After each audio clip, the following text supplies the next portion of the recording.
Apabila kita membaca buku tentang kisah-kisah orang sakti zaman dulu, misalnya di novel, legenda, atau film-film pendekar lama, maka kesan pertama yang dapat ditangkap dalam pikiran kita adalah kekuatan luar biasa yang hanya dimiliki oleh orang tertentu saja. Namun, tahukah Anda bahwa kisah ilmu kanuragan yang konon dimiliki para pendekar sakti ternyata pada zaman sekarang juga sudah bisa dipelajari bertahap dan diamalkan oleh manusia biasa? Lantas siapa sajakah para pendekar yang sering menggunakan ilmu itu? Dan kesaktian apa yang dimiliki oleh si empunya ilmu itu? Berikut ini 5 cerita ilmu sakti yang melegenda di masyarakat. Ajian Bandung Bondowoso. Ajian Bandung Bondowoso konon diciptakan oleh Raden Bandung Bondowoso sang pangeran sakti mandraguna dari kerajaan Pengging. Dia sempat mengerahkan ilmu itu untuk mengalahkan musuh-musuhnya dan membangun Candi Prambanan. Si empunya ilmu ini memiliki kekuatan badan sangat menakjubkan.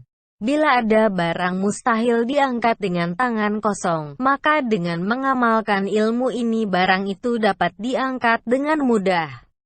Pemilik Ajian Bandung Bondowoso juga tangkas menangkis serangan musuhnya. Senjata tajam yang dilempar ke arahnya pasti terpental sebelum menyentuh badannya. Bahkan dia bisa mengerahkan jin. Ajian Brajamusti. Salah satu ilmu kanuragan yang melegenda ialah Ajian Brajamusti. Karena ilmu ini konon dimiliki Raden Gatotkaca dalam cerita pewayangan. Orang yang punya ajian tersebut biasanya memiliki daya kesaktian sangat tinggi. Si pemilik ilmu ini memiliki tubuh kebal bagaikan besi baja dan gerakannya lincah bak Gatotkaca. Kelebihan lain bagi si empunya jurus ini pada kedua kepalan tangannya sangat berbahaya. Bila terkena tinju saktinya orang dapat terluka parah dan sulit disembuhkan. Maka dari itu, pemilik ajian ini haruslah benar-benar orang yang bijaksana dan tidak sembrono memakai ilmunya. Ajian Pancasona. Ajian Pancasona kesohor sebagai ilmu hitam hanya dimiliki orang-orang tertentu saja. Meski nyaris mirip dengan ilmu rawa rontek, namun ajian ini tingkatannya telah menuju kesempurnaan. Karena antara ruh dan jasadnya seolah menyatu dengan alam semesta. Pemilik ajian Pancasona tak hanya kebal bacokan, melainkan juga bisa memulihkan tubuhnya sendiri yang sedang terluka parah. Sekalipun tubuhnya hancur lebur terkena bom berdaya ledak tinggi, maka dia masih bisa bertahan hidup selama masih ada udara di sekelilingnya. Kesaktian ilmu ini biasanya digunakan oleh orang-orang yang berhati jahat.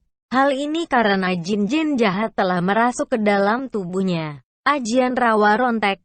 Ajian Rawa Rontek sangat populer di tengah masyarakat karena pernah diperagakan aktor-aktor silat di film misteri Gunung Merapi. Tapi apakah ilmu sakti ini benar-benar nyata, dan apa kelebihannya? Seorang paranormal kondang sempat berujar bahwa ajian Rawa Rontek adalah ilmu hitam. Sama dengan Pancasona, namun tingkatan kesaktian Rawa Rontek lebih rendah dibanding Pancasona. Si empunya ilmu ini bisa kebal, tahan pukul, bacokan dan tusukan senjata tajam.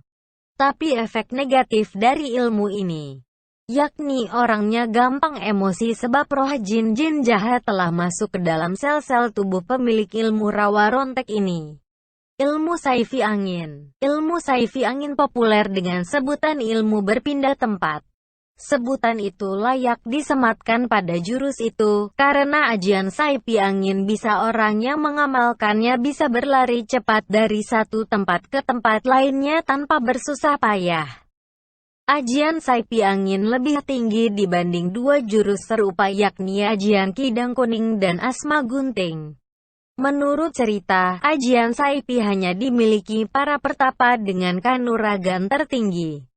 Zaman dulu, Wali Songo yang syiar agama Islam di Jawa sering mengamalkan ilmu ini untuk memenuhi undangan Sunan Bonang. Setiap Sunan Bonang memukul beduk, Para wali lainnya langsung mengerahkan ilmu lipat bumi untuk menghampiri Sunan Bonang.